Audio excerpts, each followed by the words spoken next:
दोस्तों नमस्कार। मैं विभूति हालदार आपका स्वागत करता हूं मेरे चैनल हैप्पी मूड में। दोस्तों आज मैं आपको बताने जा रहा हूं एनपीएस यानी नेशनल पेंशन स्कीम के बारे में। दोस्तों नेशनल पेंशन स्कीम को जनवरी 2004 में सरकारी कर्मचारियों के लिए शुरू किया गया था। इसे 2009 में सभी कैटेगरी के लोगों के लिए खोल दिया गया।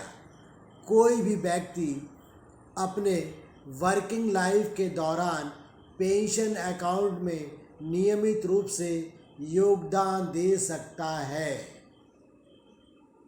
नेशनल पेंशन सिस्टम रिटायरमेंट के बाद भी आपको नियमित आमदनी होती रहे, इसके लिए रिटायरमेंट प्लानिंग बहुत ज़रूरी है। रिटायरमेंट प्लानिंग के लिए निवेश का एक अच्छा ऑप्शन है एनपीएस। सरकार की चलाई जा रही है यह एक कंट्रीब्यूटरी पेंशन स्कीम है।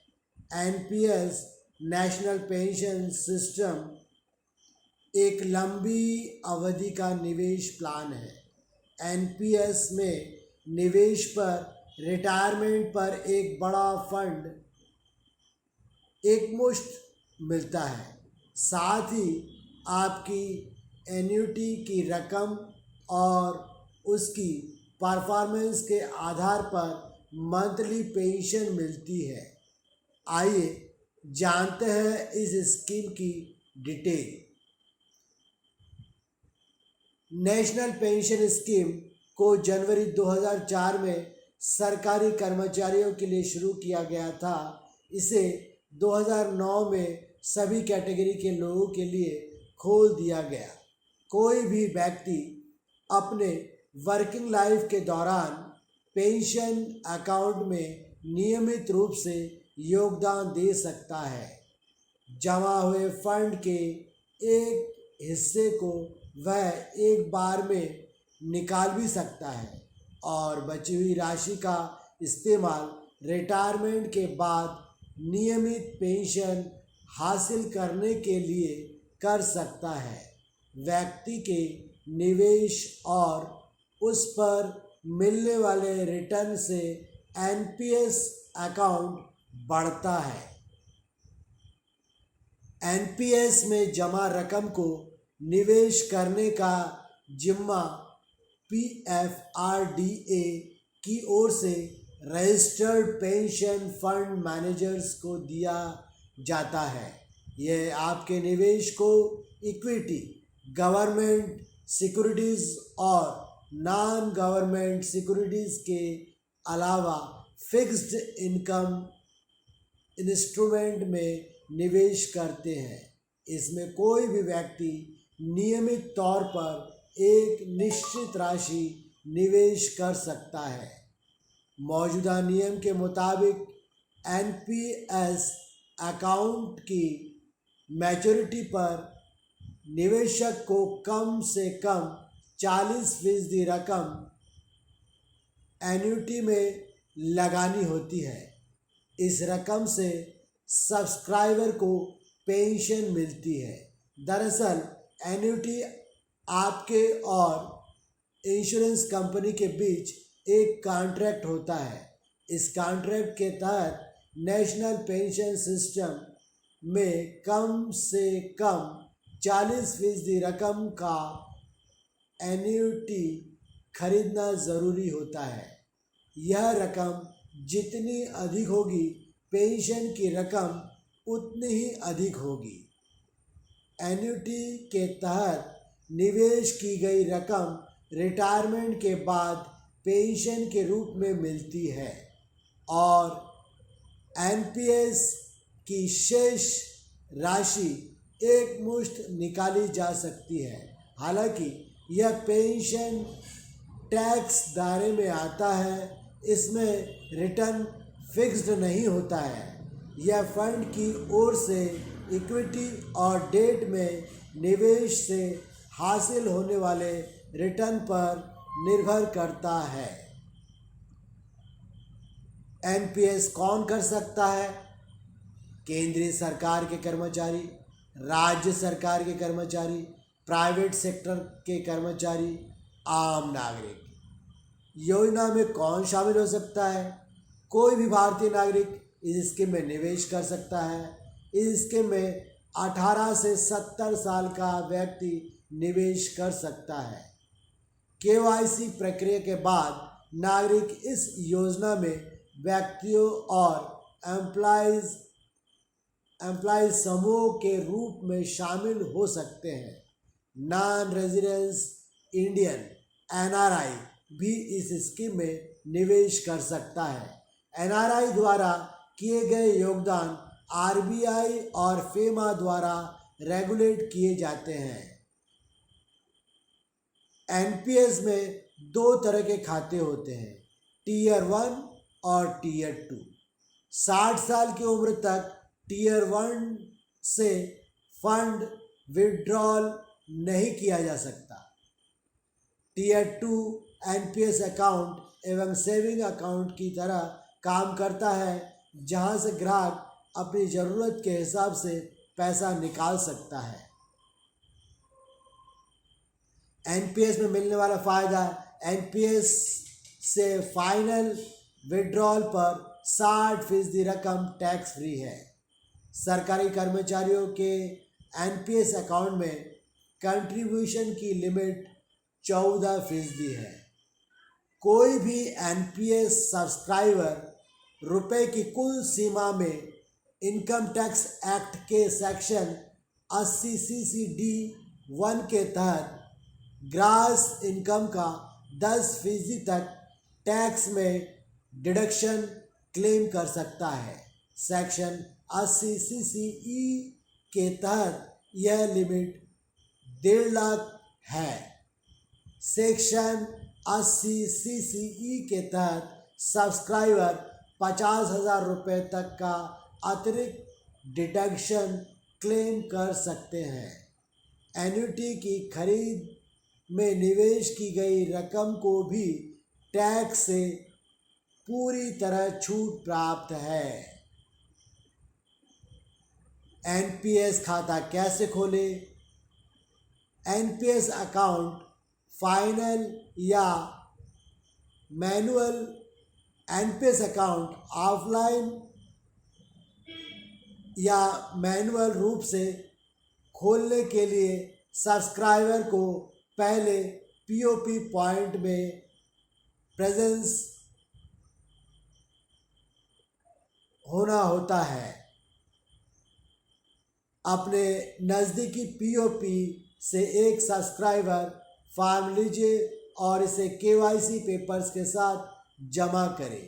एक बार जब आप शुरुआती निवेश करते हैं, 500 रुपये मासिक या 1000 रुपये से कम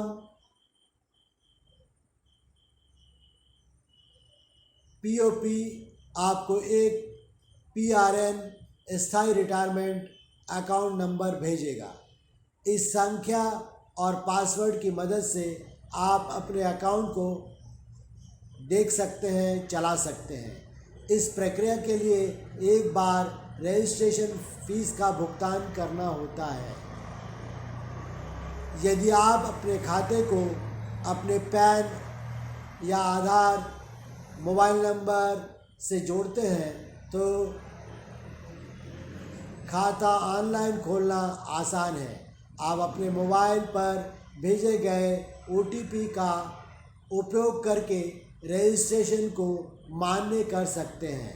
इसके बाद आपको एक प्राण स्थायी सेवानिवृत्ति खाता संख्या मिलेगी, जिसकी मदद से आप एनपीएस लॉग इन कर सकते हैं।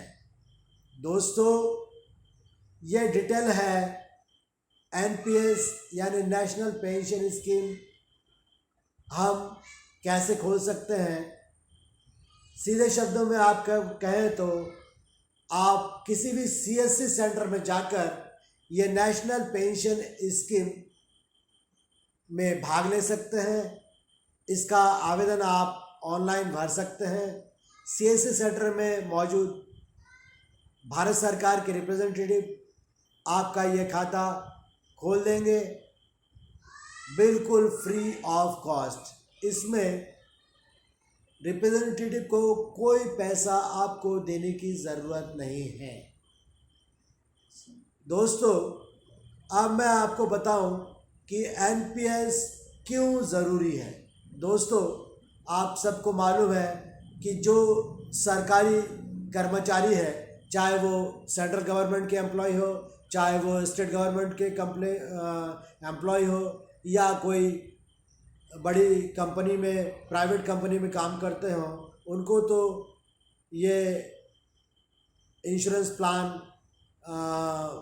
सरकार की ओर से या कंपनी की ओर से मिलता है। लेकिन एक आम आदमी जो जॉब में नहीं है, जो किसान हो सकता है, जो कोई व्यापारी हो सकता है, जो कोई भी आम आदमी हो सकता है जो कि नौकरी में नहीं है, जो रेगुलर इनकम में नहीं है, उसको भी तो एक दिन अपने कार्य से मुक्त होना होगा। उसकी भी तो एक दिन 60 साल होगी, तब वो भी तो शारीरिक रूप से कमज़ोर हो जाएगा, तब उसको एक रेगुलर इनकम की ज़रूरत पड़ेगी। तब वो भी तो चाहेगा कि वो भी बैठकर खा सके। दोस्तों, इसके लिए आपको नेशनल पेंशन स्कीम में भाग लेना होगा। दोस्तों, अब मैं आपको बताऊं, कई लोग नेशनल पेंशन स्कीम को कई बार इसके बारे में गौर करते नहीं हैं, एवं कई बार अकाउंट नहीं करते हैं या नहीं खोलते हैं। तो दोस्तों, मैं आपको बताऊं, इसका अकाउंट हर व्यक्ति को अवश्य खोलना चाहिए। इसी को सोचकर सरकार ने आम आदमी के लिए यह NPS आम आदमी के लिए खोल दिया है। क्योंकि दोस्तों, आपको मालूम है कि जो गाय दूध देती है तो घर वाले उस गाय की बहुत ध्यान रखते हैं, उसको कोई बीमारी ना लग जाए। अगर उसको बीमारी लग जाए तो वो दूध नहीं देगी, उसकी जान भी जा सकती है। इसलिए घर वाले उसको बहुत ध्यान रखते हैं, उसका खाने का बंदोबस्त करते हैं। अगर उसका शारीरिक रूप से कोई प्रॉब्लम हो तो डॉक्टर दिखाते हैं ताकि वो रेगुलर दूध दे हमें। उसी तरह हम जानते हैं कि मुर्गी पालन में भी यही है। जब मुर्गी अंडे देती रहती है तब तो सब कुछ अच्छा चलता रहता है मुर्गी के लिए। लेकिन अगर मुर्गी अंडा देना बंद कर दे या अंडे देना बंद कर दे तो उस दिन से मुर्गी के बुरे वक्त शुरू हो जाते हैं। गाय के भी जिस दिन वो दूध देना बंद कर देती है उस दिन से उसका बुरा समय शुरू हो जाता है। दोस्तों, आपको मालूम है, ज़्यादातर लोग जब गाय दूध देना बंद कर देती है तो उसको कसाई के हाथ बेच देते हैं। और आपको मालूम है कसाई उस गाय का क्या करता है, वो मुर्गी जो अंडा देना बंद कर देती है उसको भी किसी कसाई के हाथ बेच दिया जाता है। और उस मुर्गी के साथ भी क्या होता है आप अच्छी तरह जानते हैं। दोस्तों, उसी तरह हम और आप जो आज घर के लिए कमाते हैं, सारा काम करते हैं, अपने परिवार का भरण पोषण करते हैं, जब हमारा 60 साल होगा, जब हमारा शारीरिक रूप से हम कमज़ोर हो जाएंगे, हम आज जैसे काम कर रहे हैं, जैसे कमा रहे हैं, उस दिन हम नहीं कमा पाएंगे। तब हमारे साथ भी वो उस गाय की तरह हो जाएगी जो गाय दूध देना बंद कर देती है और उस मुर्गी की तरह हो जाएगी जो अंडे देना बंद कर देती है। तो दोस्तों, कहने का मतलब ये है कि उस दिन से हमारा भी बुरा दिन शुरू हो जाता है।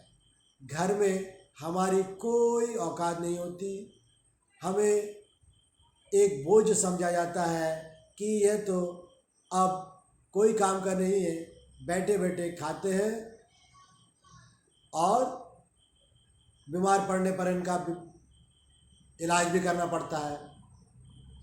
तो लोग अंदर ही अंदर हमसे नफरत करने लगते हैं। इसी का उदाहरण है दोस्तों, दिल्ली में एक बार न्यूज़ में दिखाया गया था कि एक प्रोफेसर साहब, जिनको नीचे से आकर चौकीदार खबर करता है कि सर आपकी मदर छत के ऊपर से गिर गई हैं, तो प्रोफेसर साहब दौड़ के जाते हैं और देखते हैं उनकी मम्मी नीचे गिर पड़ी है, छत से वो गिर गई हैं। और प्रोफेसर साहब जोर जोर से रोने लगते हैं और चिल्लाते हैं, मेरी माँ, मेरी माँ, मेरी माँ गिर गई और मेरी माँ मर गई, इस तरह से चिल्लाते हैं। और आपको मालूम है हमारा दिल्ली जो है देश की राजधानी के है और वो बहुत एडवांस है, जगह जगह पे सीसीटीवी लगा हुआ है। कोई भी कहीं पे भी कोई घटना होती है तो सीसीटीवी में वो दर्ज हो जाता है। तो जब पुलिस इंक्वायरी करती है और वो सीसीटीवी खंगालती है और देखती है कि उस सीसीटीवी में क्या रिकॉर्ड हुआ है, तो दोस्तों आपका जानकर बड़ा आश्चर्य होगा, जो प्रोफेसर दहाड़ मार के रो रहा था वही प्रोफेसर अपनी माँ को छत पे लेके जाता है और वहाँ से धकेल के घर में आके टीवी देखने लगता है कि मानो उसे कुछ मालूम ही नहीं। और इस तरह से पुलिस इंक्वायरी में पकड़ा जाता है कि वो अपनी माँ को छत के ऊपर से धक्का देके गिरा देता है।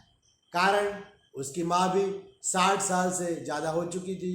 उसकी माँ अब कोई घर का काम नहीं कर सकती थी। उसकी माँ कुछ ना कुछ, उसकी माँ को बीमारी भी थी और बीमारी में भी उनको खर्चा होता था। ये सारे चीज़ों से वो एक साथ में छुटकारा चाहते थे और इसीलिए उन्होंने अपनी माँ को छत के ऊपर से गिरा दिया। दोस्तों, ऐसे हज़ारों एग्जाम्पल हैं।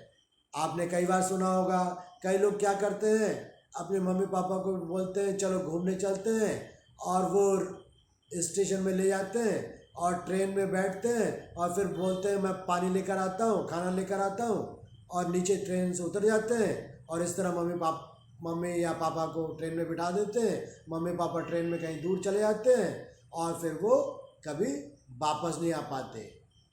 तो दोस्तों, ये एक दूसरा तरीका है। हाल ही में दोस्तों मैंने खुद अपनी आंखों से देखा है, बाज़ार में रेगुलर में मैं जाया करता था, जहाँ एक बुज़ुर्ग मौसी या माजी थी जो फल बेचती थी मार्केट में, रेगुलर मुझे दिखती थी। अचानक से वो 6 महीने से बाज़ार में नहीं आती थी। एक दिन मेरी मुलाकात उनसे रास्ते में हुई तो मैंने पूछा, मौसी जी आप ठीक तो है ना? तो ये सुनते से ही वो रोने लगी। मैंने पूछा क्या हुआ? तो कहने लगी मैं बहुत बीमार हूँ, अब मैं कुछ कर नहीं पाती, और फिर बोल के फिर रोने लगी। तो मैंने कहा तो क्या, अब आपके घर में बहू बेटे तो हैं, आपको काम करने की ज़रूरत ही नहीं। तब वो और रोने लगी। उसने कहा बेटा 6 महीने से मैं काम नहीं करती हूँ और घर में बैठ के खाती हूँ और इसी के लिए मुझे झाड़ू से मारा गया, सीख झाड़ू से, और इस तरह उनके बदन में जगह जगह घाव पड़ गए, मेरे को उन्होंने दिखाया। तो दोस्तों, इस तरह से लोग व्यवहार करते हैं 60 साल बाद। तो दोस्तों हमारे साथ भी ऐसा व्यवहार ना हो, ऐसी दशा हमारी ना हो, इसीलिए हम सबको एनपीएस यानी नेशनल पेंशन स्कीम में अवश्य भाग लेना चाहिए। अवश्य नेशनल पेंशन स्कीम अकाउंट करना चाहिए ताकि हम भी 60 साल बाद अपने घर में रेगुलर इनकम दे सकें और जब तक जिए एक रेगुलर इनकम करते रहें, ताकि घर वाले हमारी भी देखभाल करें उस गाय की तरह, उस मुर्गी की तरह कि गाय जब तक ज़िंदा है वो हमें कमा के देगी, वो मुर्गी जब तक अंडे देगी तब तक हमें कमा के देगी। जिस दिन कमाना बंद उस दिन से सारे रिश्ते नाते खत्म। तो दोस्तों पैसा, कहते हैं पैसा सब कुछ नहीं होता। लोग दोस्तों पैसा अवश्य सब कुछ नहीं होता, ये 100% सही है, लेकिन पैसा बहुत ज़रूरी है। पैसा बिना हमारी कोई इज्जत नहीं। तो दोस्तों नेशनल पेंशन स्कीम अवश्य करें, हमारे खुद के लिए करें। दोस्तों यह वीडियो आपको कैसा लगा आप कमेंट्स करके अवश्य बताइए। मेरे इस वीडियो को सब्सक्राइब अवश्य कीजिए, बेल को अवश्य प्रेस कीजिए ताकि मेरे आने वाले सभी वीडियो आपको मिलती रहे और नए नए जानकारी से आपको मैं अवगत कराता रहूं। धन्यवाद।